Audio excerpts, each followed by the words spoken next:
She texted during my father's funeral. Stop being dramatic. He was old anyway. Coming home late, going clubbing. I replied, enjoy.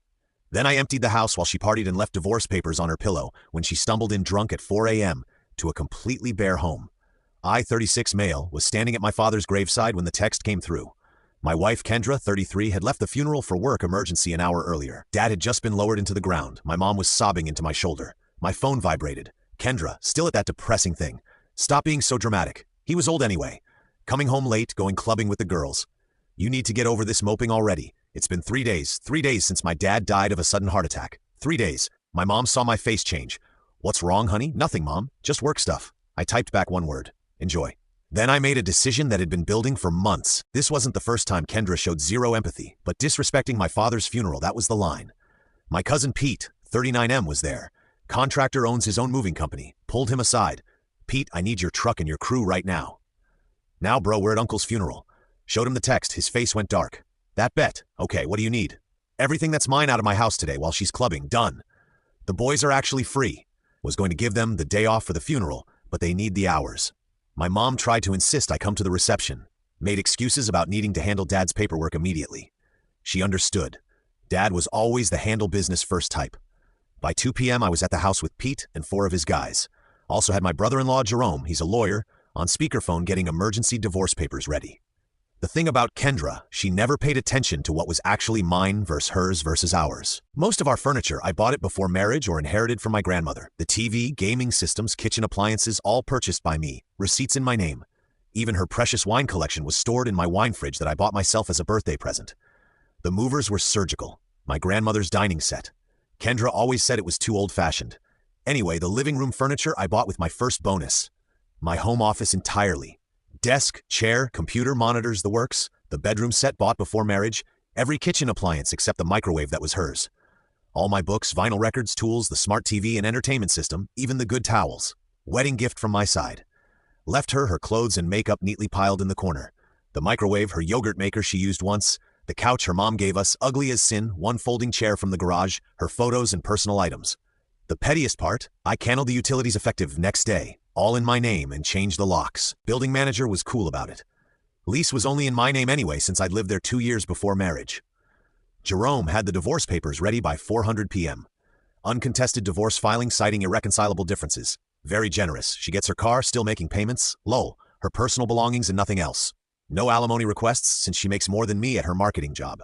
Left the papers on her pillow. Well, on the floor where her pillow would have been if I hadn't taken the bed. Also left a printed copy of her text with a note. Enjoyed my evening handling my father's affairs. Your belongings are in the corner. Utilities end tomorrow. You have 30 days to move per lease requirements. Don't contact me except through lawyers. Then I went to my mom's house.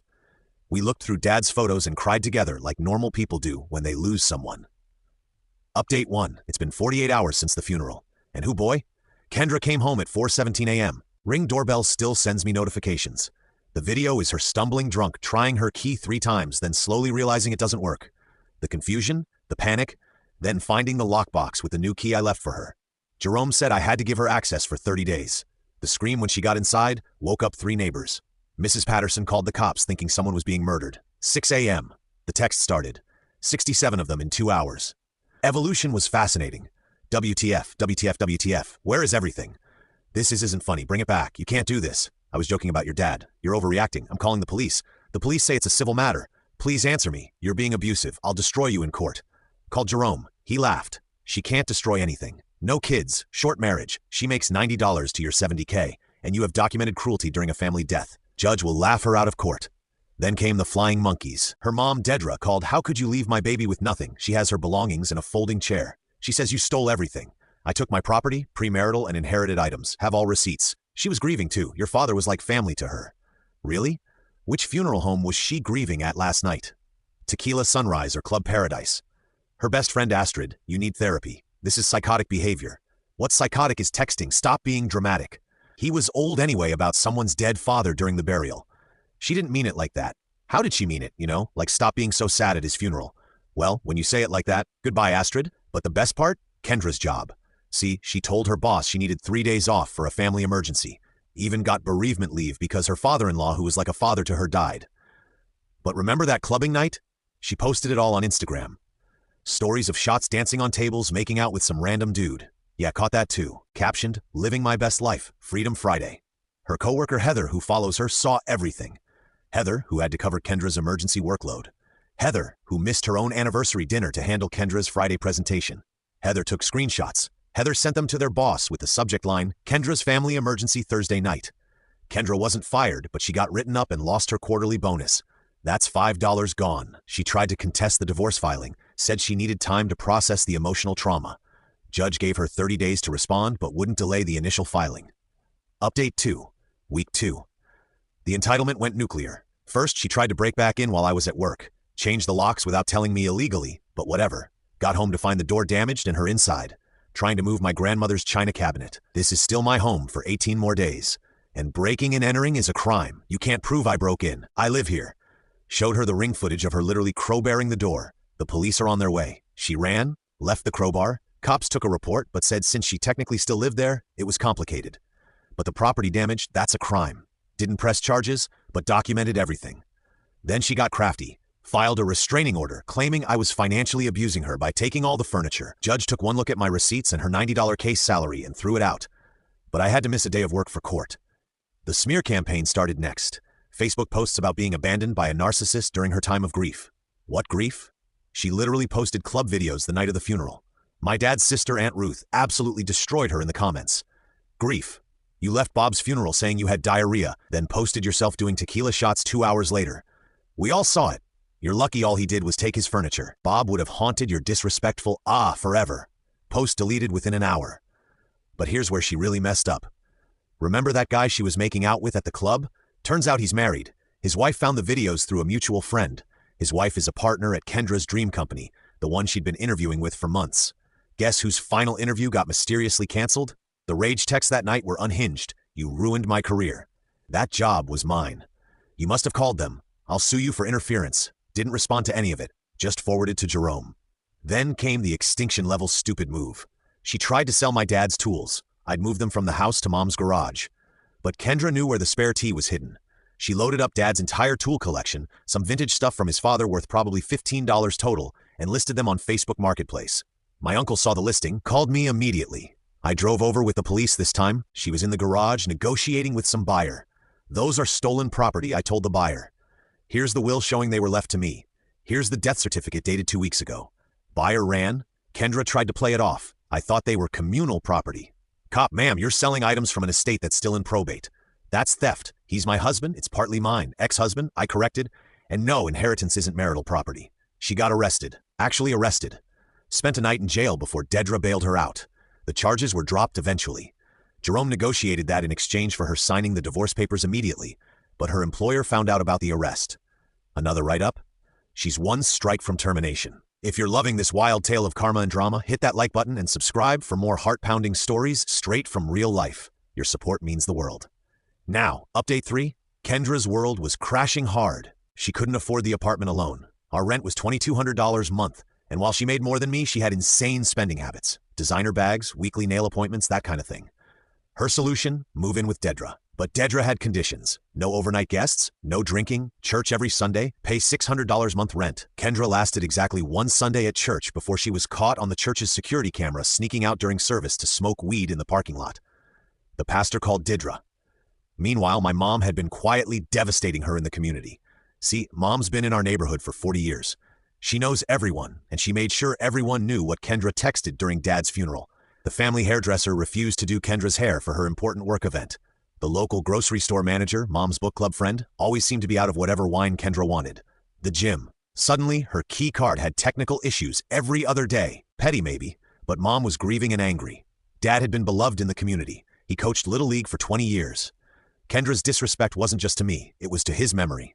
Then Kendra made her final stupidest move. She created a fake dating profile for me. Used my photos, my real name, my real job. But the bio, recently divorced, looking for someone to take care of me financially. No fatties. Must be willing to pay for everything. I have mommy issues and daddy just died, so I'm emotionally unstable. A coworker's wife saw it, showed him, he showed me. I was going to ignore it, but Jerome said absolutely not. This was defamation and identity theft. We filed a police report and sued. Her lawyer, the cheapest one she could find, tried to argue it was satire. The judge wasn't amused. especially when we showed the messages she'd sent to women who matched with me, saying things like, "I have herpes and I'm actually married. Want to be my side piece?" She was ordered to pay me $10,000 in damages, money she didn't have. Final update. It's been 2 months since Dad's funeral. The divorce is final. Here's where everyone ended up. Kendra fired from her job. The dating profile thing was the final straw. Living in Dedra's basement. Working part-time at a call center. Owes me $10,000 she can't pay. Garnishing wages. Posted about being a survivor of narcissistic abuse. Got 3 likes. New boyfriend dumped her when he Googled her and found the arrest record. Tried to start a coaching business for women escaping toxic men. 0 clients. She sent one last text last week. "I hope you're happy. You destroyed my life over nothing." I replied, "You destroyed your own life. I just stopped cushioning your fall." Then I blocked her. Stuck with Kendra indefinitely. Had to put locks on her bedroom door because Kendra kept borrowing money. Unfriended by half her social circle who were disgusted by the funeral thing. Posted about supporting her daughter through abuse. Comments were just laughing emojis. The flying monkeys asked her apologized after seeing the actual funeral text. Other friends ghosted Kendra when they learned the truth. Her co-workers made a group chat specifically to share her messy posts. Living in a nice 1-bedroom closer to mom. Seeing a therapist. Grief is real, even without the drama. Dad's tools are displayed in my new place. I think about him every time I use them. Got promoted at work. Turns out I was less stressed without Kendra. Started dating Rita from grief counseling. She gets it. Mom and I have dinner every Sunday. Mom's still devastating Kendra through pure community networking. Started a memorial scholarship in Dad's name. Goes to grief counseling with me sometimes. Told me Dad would be proud of how I handled everything. Keeps one of the divorce papers framed in her craft room. Savage mom. Last I heard through the grapevine, Kendra tried to crash Dad's memorial baseball game. We hold it annually now. The entire team formed a human wall. The photos were beautiful. My uncle gave a speech about respect for the departed while staring directly at her. She left crying. Do I feel bad? No, she texted. He was old anyway. While they were lowering my father into the ground, she went clubbing. While my family mourned, she tried to sell his tools. She made fake profiles. She attempted to destroy my reputation. All I did was take my furniture and leave papers on where her pillow used to be. Everything else, that was just the universe giving her exactly what she deserved.